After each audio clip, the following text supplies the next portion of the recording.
자, 오늘은 레위기강의 네 번째 시간 속죄제, 예수의 피로 말미암아라는 주제로 함께 말씀 나누겠습니다. 레위기 4장 1절부터 12절까지 우리 함께 교독하시고 마지막 절을 합독합니다. 여호와께서 모세에게 말씀하여 이르시되 이스라엘 자손에게 말하여 이르라. 누구든지 여호와의 계명 중 하나라도 그릇 범하였으되 만일 기름 부음을 받은 제사장이 범죄하여 백성의 허물이 되었으면 그가 범한 죄로 말미암아 흠 없는 수 송아지로 속죄 제물을 삼아 여호와께 드릴지니 그 송아지를 회막문 여호와 앞으로 끌어다가 그 수송아지의 머리에 안수하고 그것을 여호와 앞에서 잡을 것이오되 기름 부음을 받은 제사장은 그 수송아지의 피를 가지고 회막에 들어가서 그 제사장이 손가락에 그 피를 찍어 여호와 앞 곧 성소의 휘장 앞에 7번 뿌릴 것이며 제사장은 또 그 피를 여호와 앞 곧 회막 안 향단 뿔들에 바르고 그 송아지의 피 전부를 회막 문 앞 번제단 밑에 쏟을 것이며 또 그 속죄물이 된 송아지의 모든 기름을 떼어낼지니 곧 내장에 덮인 기름과 내장에 붙은 모든 기름과 두 콩팥과 그 위에 기름 곧 허리 쪽 위에 있는 것과 간에 덮인 꺼풀을 콩팥과 함께 떼어내되 화목제 제물의 소에서 떼어낸과 같이 할 것이요 제사장은 그것을 번제단 위에서 불사를 것이며 그 수송아지의 가죽과 그 모든 고기와 그것의 머리와 정강이와 내장과 함께요 똥 곧 그 송아지의 전체를 진영 바깥 재버리는 곳인 정결한 곳으로 가져다가 불로 나무 위에 사르되 곧 재버리는 곳에서 불사를 지니라며. 아멘. 자, 오늘은 레위 강의 네 번째 시간입니다. 오늘은 이제 번제, 그 다음에 소제, 화목제, 오늘 뭐예요? 속죄제, 이제 속죄제 네 번째 시간이에요. 자, 속죄제라는 단어의 뜻은 히브리어로 하타트라는 뜻인데, 하타트라는 단어인데요. 이 하타트는 본래 어떤 뜻이냐면 죄를 나타내는 명사형입니다. 그래서 구약에서는 보통 이 하타트라는 단어가 155회 정도 이 죄라는 의미로 사용되고 있어요. 동시에 이 말은 또 뭐가 있냐? 죄의 용서를 나타내는 속죄제, 오늘 이 속죄제라는 의미로도 사용이 됩니다.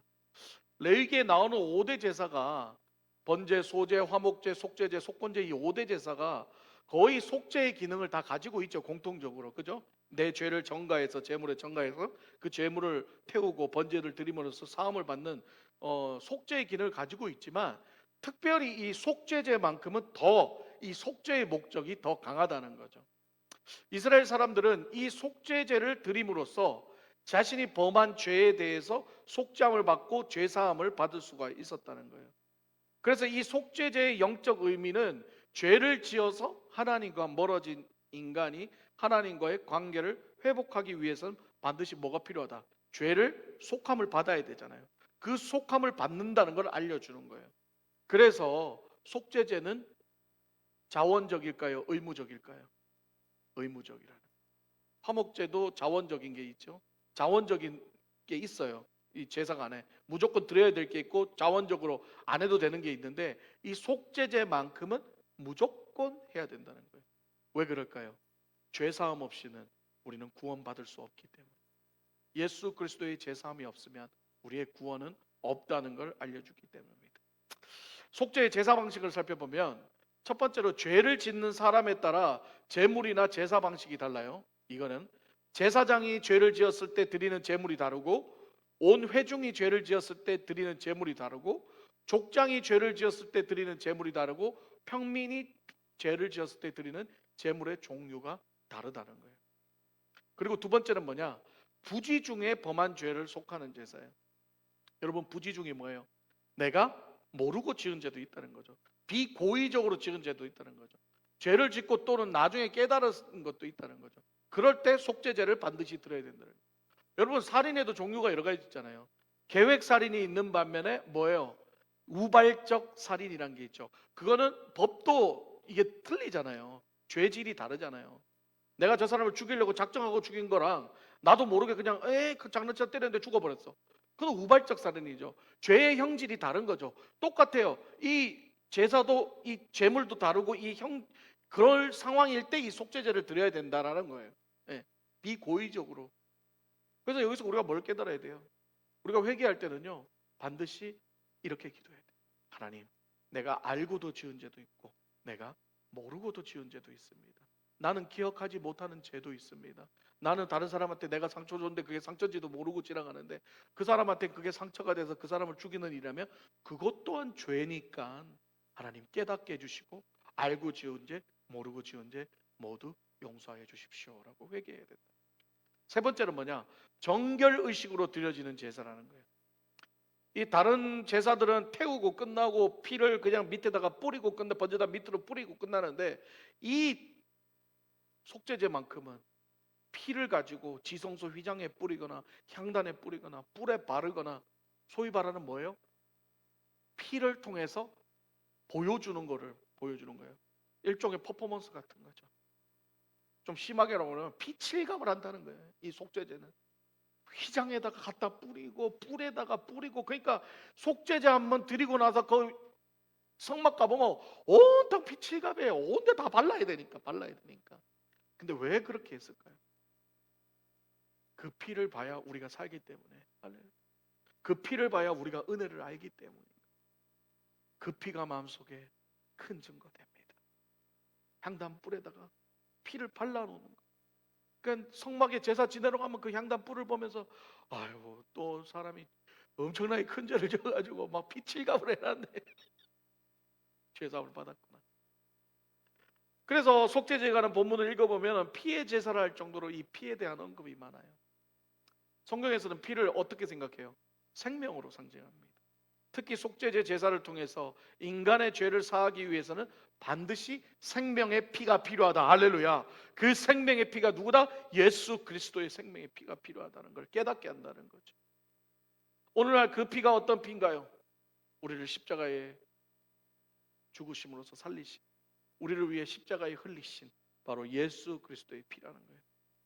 그 피로 말미암아 우리가 이렇게 속죄함을 받고 하나님의 자녀가 된 줄 믿습니다. 특히 오늘 본문은요, 속죄의 제사 방식 중에 오늘 읽었던 본문은 바로 제사장의 범죄에 관한 본문입니다. 여러분, 구약에서 제사장은 어떤 인물인가요? 하나님께 제사를 드리고 죄인들이 그 제물을 갖고 오면, 제가 늘 말했죠, 제사장이 잡는 게 아니었어요. 본인이 그 제물을 때려잡는다 그랬어요. 그리고 각을 두고 한 거를 받는 걸 누가 하느냐? 제사장이 하는 거예요. 제사장이 받아서 불에다 올리고 태우고 하나님 앞에 올려드리는 일을 누가 한다? 제사장이 한다는 거예요. 백성들을 대신하여 하나님과 중재하는 역할을 바로 제사장이 하는 거죠. 그래서 제사장이 되는 선별 기준은 누가 뽑았다고요? 하나님이 뽑으셨어요. 여러분, 제사장은 사람이 뽑는 게 아니라 하나님이 뽑으셨어요. 제사장은 하나님이 뭐라고 그러셨어요? 아론과 그의 자손만 제사장이 할 수 있다 그랬습니다. 그래서 제사장은 어떤 자? 흠 없는 자여야만 했습니다. 그리고 제사장은 반드시 뭘 받아야 돼요? 기름 부음을 받아야 돼요. 기름 부음을 또 누가 받아요? 왕들이 나중에 기름 부음을 받죠. 그러니까 기름 부음은 아무나 받는 게 아니에요. 하나님의 기름 부음은 하나님의 특별하게 선택된 자라는 거죠. 그런데 오늘 속죄제의 시작이 누구의 죄부터 시작해요? 제사장의 범죄부터 시작한다는 거예요. 이게 오늘 많은 영적 의미를 우리에게 주는 겁니다. 여러분, 생각해 보십시오. 제사장은 어디서 살아요? 성막에서 살아요. 제사장은 성막에서 살고 늘 성막에서만 지냅니다. 웬만하면 밖에 나가지를 않아요. 그리고 제사장은 늘 예복을 입고 정결을 유지해야 되고 제사를 인도해야 했어요. 이런 사람이 도대체 성막 안에서 무슨 범죄를 지을까? 환경이 죄를 지을 수 있는 환경이 아닌데 눈을 뜨면 피칠갑이 돼 있고 막 눈을 뜨면 허구날 잡는 사람이 그걸 보면서 죄를 짓겠어요? 아이고야, 오늘도 잡았고 내일도 잡고 그 잡는 걸 보면서 아유, 고개를 절레절레 흔들겠지요. 맨날 그것만 하는 사람이. 근데 뭐라고 성경은 뭐라 그래요? 범죄의 시작이 제사장부터 가장 먼저 이루어진다. 이 말은요, 하나님 앞에 범죄하는 일은요, 제사장이든 뭐 누구든 어떤 환경이든 아무 소용없어요. 장소가 중요한 게 아니라 인간의 마음이 중요한 거예요. 할렐루야. 인간의 마음으로 죄를 다 짓는 거예요. 아무리 깨끗한 장소, 정결한 장소 있어도 죄 다 지어요. 옛날 카톨릭 시대 보십시오. 수녀하고 신부되면 죄 안 지은 것 같아요? 얼마나 많은 죄를 지어요.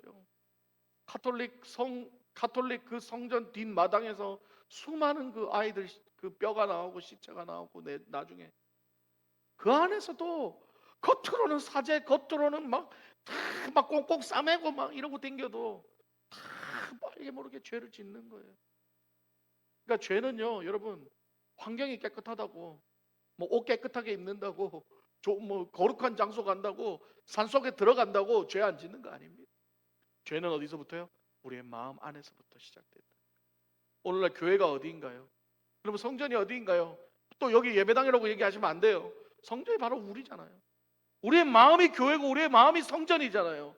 그래서 베드로전서 2장 9절에 뭐라고 그래요? 너희는 택하신 족속이요 왕 같은 뭐라? 제사장이다라고 했어요.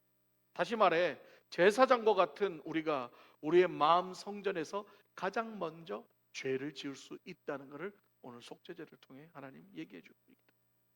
겉으로는 그리스도인이고 거룩한 예복을 입고 예배당에 와서 예배를 드린다고 하면서도 정작 우리의 마음 성전 안에는 탐욕과 욕망과 음란과 시기와 더러운 것이 가득한 죄를 범할 수 있다는 것을 성경은 우리에게 얘기하고 있습니다. 그러면 제사장이 범죄한 사실을 누가 알까요? 성막 안에, 회막 안에는 아무나 들어올 수도 없는데 제사장 혼자 있는데, 그럼 제사장이 그 안에서 혼자 죄 지은 것을 누가 알 수 있을까요? 하나님이 하시는 거죠. 왜? 하나님이 뽑았으니까요. 하나님 불꽃 같은 눈으로 지켜보고 계시는데, 그러니까 하나님이 얘기하시는 거죠. 예. 하나님께서 제사장의 죄를 깨닫게 하는 거예요. 다른 사람이 깨닫게 하는 게 아니라 하나님이 직접 깨닫게 하는 거예요. 여러분, 우리 마음 안에서 죄를 짓고 우리 마음 안에서 악독한 마음을 가지면요, 누가 깨닫게 해주신 거예요? 우리 안에 성령님께서 깨닫게 해주신 줄 믿습니다. 할렐루야. 여러분이 성령님과 함께 우리 안에 임재해 계신다면 성령님이 여러분의 마음을 불편하게 만들어요. 죄를 깨닫게 하시는 거예요. 야, 그건 안 돼. 그렇게 하면 안 돼. 마음이 불편하잖아요. 따라야 될 줄 믿습니다. 우리 말씀 3절에서 7절 봅니다. 만일 기름 부음을 받은 제사장이 범죄하여 백성의 허물이 되었으면 그가 범한 죄로 말미암아 흠없는 송아지로 속죄물을 삼아 여호와께 드릴지니 그 송아지를 회막문 여호와 앞으로 끌어다가 그 수송아지의 머리에 안수하고 그것을 여호와 앞에서 잡을 것이요, 기름 부음을 받은 제사장은 그 수송아지의 피를 가지고 회막에 들어가서 그 제사장이 손가락에 그 피를 찍어 여호와 앞 곧 성소의 휘장 앞에 7번 뿌릴 것이며, 제사장은 또 그 피를 여호와 앞 곧 회막 안 향단 뿔들에 바르고 그 송아지의 피 전부를 회막문 앞 번제단 밑에 쏟을 것이며. 제사장은요, 잘못하면요 지가 혼자 다 해야 돼요. 재물도 모아서 때려잡고 깎고 그것만 해요? 피 바르는 것까지. 뭔 뜻이에요? 제사장이 그만큼 죄를 지으면 안 되는 자리라는 거예요.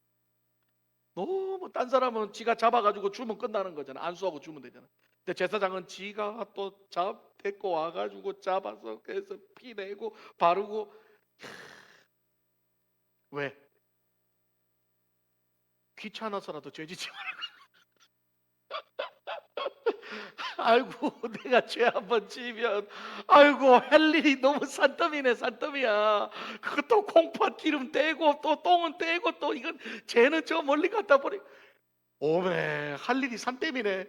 일반 사람은 그냥 잡아가지고 죄송합니다 하고 주고 끝나는 건데 이놈의 제사장은 뭐 왜 그럴까요? 하나님이 니는 특별히 죄 짓지 말라고 더 까다롭게 해놓으신 거죠. 예.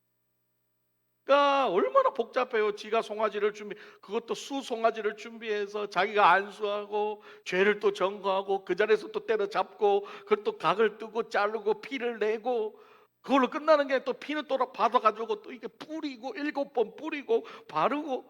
아유, 내가 봐도 진짜 너무 할 일이 많네 그냥. 여러분, 성소의 휘장이 뭐예요? 하나님과 인간을 막고 있는 거잖아요. 휘장 안에 들어갈 수 있는 건 대제사장밖에 못 들어가요. 1년에 한 번 속죄제 1회. 네. 뭐예요? 하나님이 인간과 죄로 인해서 막혀진 담인 거죠. 휘장. 거기에 뭘 뿌리는 거예요? 피를 지금 거기다 뿌리는 거예요. 그게 뭘 의미할까요? 그 휘장은 예수 그리스도의 피만이 끊을 수 있다는 걸 보여주는 거죠. 할렐루야. 그것도 몇 번? 7번을 뿌리는 거예요. 7번. 여러분, 하나님은요 레위기의 그런 모든 방식을 그냥 대충 정하신 게 하나도 없습니다. 왜 7번일까요? 7은 완전수라는 거죠. 7번을 뿌려야 완전히 그 휘장의 죄가 사해진다. 할렐루야. 그래서 7번을 뿌리는 거예요. 그것만인가요? 또 성소 안으로 또 가져와서 향단 뿔에다 바르는 거예요. 향단 뿔에다가. 왜요? 뿔에 바르면 그게 피가 말라가지고요. 여러분 나중에 이 성막 한번 보면 있자면 한두 번 바르겠어요? 피가 또 바르고 또 바르고 또 바르고 해서 그 뿔에는요 완전 피가 말라가지고 뿔로 붙어서 막 진짜 시커멓게. 그걸 보면서 뭘 깨달으는 거예요? 우리의 죄를 깨닫고 첫 번째로 우리를 위하여 죽으신 십자가 예수 그리스도의 보혈의 피를 생각하라. 네. 그래서 그 향단불에 성전 안에 있는 향단불에 피를 바른다는 건 뭐예요? 오늘날 우리 마음 안에 성전에 예수의 피를 발라야 되는 거예요. 발라야 돼. 죄를 짓고 용서 안 받고 끝나는 것이 아니라 그 피를 또 바르고 또 바르고 또 바르면 우리 안에 그 피가 겹겹이 쌓여서 흉측할 수도 있지. 그러나 그걸 보면서 뭐예요? 이젠 죄 짓지 말아야지. 내가 또 피를 바르는구나. 내 죄를 사하기 위해 또 피를 바르는구나. 깨달으라는 거죠. 하나님은 시각적으로 보면서 깨달으라고 그런 행동을 하게 하신다는 거예요. 그리고 번제단 밑에 피를 또 다 쏟는 건 뭐예요? 우리를 위해 십자가에서 물과 피를 싹 다 쏟아내는 예수 그리스도의 그 보혈의 피 흘림을 예표하고 있다는 거예요. 사랑하는 여러분, 이 제사장의 범죄를 보면서, 이 제사장의 속죄제를 보면서 여러분 무엇을 느끼시나요? 제사장의 속죄제는 다른 제사 방식보다 유난히 피를 많이 사용합니다. 게다가 제사장이 바치는 수송아지는요 제물 중에 가장 비싼 거예요. 여러분 송아지 큰 게 비싼, 소가 비싼 거 같죠? 아니에요. 송아지가 더 비싸요. 소는 나이 먹으면 죽잖아요. 근데 송아지는 키울 수 있으니까. 예. 뭐 강아지도요 파피가 더 비싸요. 나이 먹은 거는 별로 안 비싸요. 새끼가 비싸요. 예. 그럼 왜 제사장은 이렇게 비싼 제물을 하게 했을까? 예. 이게 무슨 말일까요? 제사장은 다른 사람들의 죄보다 제사장의 죄는 더 크다는, 더 비중이 크다는 걸 알려주는 거예요. 제사장은 누가 뽑았다 그랬어요? 하나님이 뽑으신 리더라 그랬죠. 그런데 하나님이 뽑으셨음에도 불구하고 인간은 뭐예요? 죄를 짓는다는 거예요. 하나님이 만든 아담과 하와도 죄를 짓는데 하나님 뽑았다고 죄 안 지어요? 죄 짓는 거예요. 게다가 어디서 죄 짓는다 그래요? 성막 안 성소에서 죄를 짓는다는 거예요. 다시 말해 성전에서 죄를 짓는다는 거예요. 이 말은 죄의 영역은 교회라고 예외가 없다는 거예요. 여러분 교회 안에서 죄가 안 지어지는 줄 아세요? 교회 들으면 깨끗한 거 아세요? 어떨 땐 교회가 세상보다 더 더럽습니다. 교회가 세상보다 더 죄를 많이 지어요. 교회라고 성전이라고 예외가 없다는 거예요. 오늘날 교회 모습을 보십시오. 목사니까 죄 안 짓던가요? 성직자 신부니까 죄 안 짓던가요? 스님도 노조에 스님도 죄 안 짓던가요? 억울하니까 우리 마음이. 교회니까 죄 안 짓던가요? 안전하던가요? 절에서 죄 안 짓던가요? 아닙니다. 다 죄 지어요. 어디든 간에. 오히려 성직자 교회 여기가 세상보다 더 큰 죄를 지어서 세상 법으로 심판당하는 게 우리가 보고 있지 않냐고요. 언론으로. 오히려 그로 인하여 세상 사람들로 하여금 개독교라는 소리 듣고 안 좋은 소리를 지금 듣고 있지 않냐는 거죠. 하나님이 이미 레위기 시대 때부터 인간의 타락, 교회가 타락, 성전이 타락, 성직자가 타락할 것을 미리 알려주고 있다는 거예요. 여러분 기독교의 역사를 보십시오. 수천 년의 역사 가운데 왕이, 성직자가, 교회가 타락하지 않았던 적이 어디 있습니까? 기독교인이 왕이 되면 나라가 안정되고 하나님 뜻대로 되던가요? 여러분 열왕기상하 보셨잖아요. 그 왕들 중에 똑바른 왕들이 얼마나 있습니까? 북이스라엘 왕은 단 하나도 없었어요. 19명 중에. 왕이 된다고 하나님 뜻대로 돼요? 아닙니다. 왕 되면 더 지 맘대로 해요. 지 건 줄 알고. 그러면 오늘날도 기독교 국가 만들어야 된다, 기독교 국가 만들어야 된다고 얘기하는데 여러분 대통령이 장로가 2명이나 된 우리나라가 하나님 뜻대로 되던가요? 장로가 대통령 됐을 때 우리나라 기독교 수가 더 줄었어요. 더 줄었어요. 그게 인간적인 방법으로 그렇게 한다고 하나님 뜻이 이루어지냐는 말이에요. 안 됩니다. 지금도 몇몇 목사들은 아직도 지금 뭐 기독교 국가 만들어야 된다, 기독교 국가 돼야 된다고. 여러분, 기독교 국가 된다고 하나님 나라 통치되는 거 아닙니다. 하나님이 통치하셔야 돼요. 할렐루야. 하나님이 통치하셔야 돼요. 그렇기 때문에 우리한테 필요한 거는 기독교 국가 만들라 하지 말고 네 안에 있는 죄부터 돌아보라는 거예요. 네 안에 있는 죄부터 돌아보고 그 죄를 예수 그리스도의 보혈로 씻으려고 자꾸 피로 덮으려고 생각을 해야지. 자기 눈 안에 있는 들보는 보지 못하고 남의 티만 보면 기독교 국가, 기독교 국가. 우리는 회개해야 돼요. 우리 나라가 다 회개해야 돼요.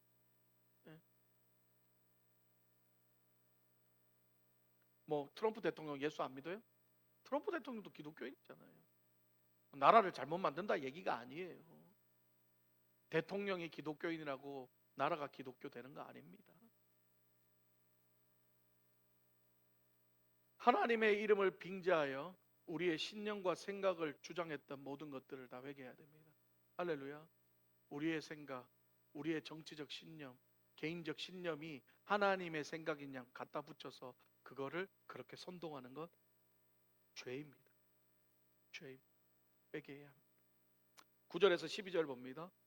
두 콩팥과 그의 위에 기름 곧 허리 쪽에 있는 것과 간에 덮인 거풀을 콩팥과 함께 떼어내되 화목제 제물의 소에서 떼어낸 것 같이 할 것이요 제사장은 그것을 번제단 위에서 불사를 것이며 그 수송아지의 가죽과 그 모든 고기와 그것의 머리와 정강이와 내장과 똥 곧 그 송아지의 전체를 진영 바깥 재버리는 곳인 정결한 곳으로 가져다가 불로 나무 위에서 사르되 곧 재버리는 곳에서 불사를 지니라.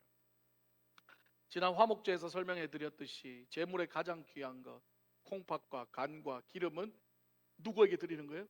하나님 앞에 드리는 거죠. 그리고 오늘 이 속죄제에서 나머지 모든 가죽과 고기와 머리와 정강이와 내장과 심지어 똥까지 싹 다 어디요? 정결한 곳으로 가져다가 재버리는 곳에서 불사르라 그랬어요.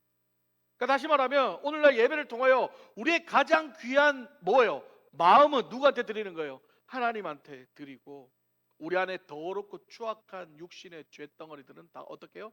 정결한 곳으로 불태워버려야 됩니다. 성령의 불로 다 태워버려야 됩니다. 그런데 재버리는 곳에 갖다 버리라고 했어요. 여러분, 죄가 뭐예요? 우리 육체가 타고나면 남는 게 뭐예요? 죄밖에 없어요. 네. 바로 육체의 모든 죄의 소욕이 성령의 불로 태워져서 죄가 되고 이제는 예수의 그리스도의 피로 다시 정결함으로 옷 입어야 된다는 걸 알려주고 있는 거죠. 예. 그래서 회개할 때 이스라엘 임금들이 회개할 때 뭐예요? 죄를 뒤집어 쓰고 회개한다 그죠? 예. 옷을 찢고 죄를 뒤집어 쓰고. 그래서 사순절의 첫 시작 죄의 수요일이 뭐를 바르는 거예요? 얼굴에 죄를 바르는 거예요. 죄. 이것이 바로 속죄제라는 것입니다. 말씀 마무리하겠습니다. 사랑하는 여러분, 속죄제를 오늘 살펴보면서 여러분에게 부탁을 드리겠습니다. 여러분의 교회와 여러분의 교회의 리더들을 위해 기도하기를 부탁합니다. 교회가 무너지고 깨지는 것은요, 일반 평신도의 잘못보다 리더들의 잘못으로 깨지는 경우가 훨씬 더 많습니다. 특히 목회자를 위해 기도해야 돼요. 목회자 한 사람의 영향으로 교회가 풍지박산날 뿐만 아니라 목사의 잘못된 가르침은 교회 전체를 하나님과 멀어지게 할 수 있어요. 그래서 성경은 소경이 소경을 인도하며 어떻게 해요? 구덩이에 빠진다라고 합니다. 이처럼 좋은 교회를 만나는 것도 하나님 앞에 올바른 목회자를 만나는 것도 중요하고 기도해야 하지만 현재 여러분의 목회자가 변치 않고 하나님 앞에 정직하고 성도를 사랑하며 하나님의 뜻대로 올바르게 인도할 수 있도록 여러분들이 간절히 기도해 주셔야 될 줄 믿습니다. 아멘. 네. 왜냐하면 목회자도 사람이기 때문에. 오늘 보세요. 제사장이 가장 먼저 범죄하는 거예요. 마귀는요, 목회자부터 먼저 건드려요. 목회자의 마음을 상하게 하고 목회자의 마음을 뒤집어서 목회자를 무너지게 해요. 그러면 목회자가 무너지면 교회는 시간이 수순이에요. 처음엔 아닌 것 같아 점점 무너져요. 네? 여러분 보십시오. 예수님 보세요. 40일 금식 끝나자마자 마귀가 어떻게 해요? 광야에서 바로 시험하고 공격하죠. 그렇다고 또 앉아가지고 나는 목사도 아니니까 나는 괜찮겠지 그런 생각하지 마세요. 아니에요. 여러분들도 아까 말씀드렸죠. 여러분들도 택하신 족속이요 왕 같은 제사장이에요. 여러분도 제사장이에요. 그리고 우리 안에 하나님의 교회 뭘 품고 있어요? 성전을 품고 사는 사람들이에요. 저와 여러분도 믿지 않는 세상 사람들에게 그리스도인의 제사장의 직분을 감당해야 될 사람인 줄 믿습니다. 예. 그래서 우리 역시 늘 마귀의 공격이 있다는 거예요. 우리의 마음 성전 안에 죄를 가져오고 죄를 짓게 한다는 거죠. 제사장도 쓰러지고 넘어지는데 우리라도 뭐 별 수 있나요? 당연히 우리도 죄로 인해 넘어지고 쓰러지죠. 하지만 하나님께서, 사랑의 하나님께서 제사장도 살리고 우리도 살리고, 그래서 뭘 주셨어요? 속죄의 죄를 주셨어요. 그 속죄의 죄가 누구다? 예수 그리스도라는 거예요. 예. 그래서 예수 그리스도의 피를 우리에게 주셨다는 거예요. 그게 바로 우리 하나님의 사랑이에요. 그러므로 이제는 우리 이 예수의 보혈을 의지하고 회개하며 믿음으로 나아가 하나님의 택하신 백성으로 왕같은 제사장으로 우리의 사명을 잘 감당하시는 저와 여러분 되시기를 주님의 이름으로 축복합니다.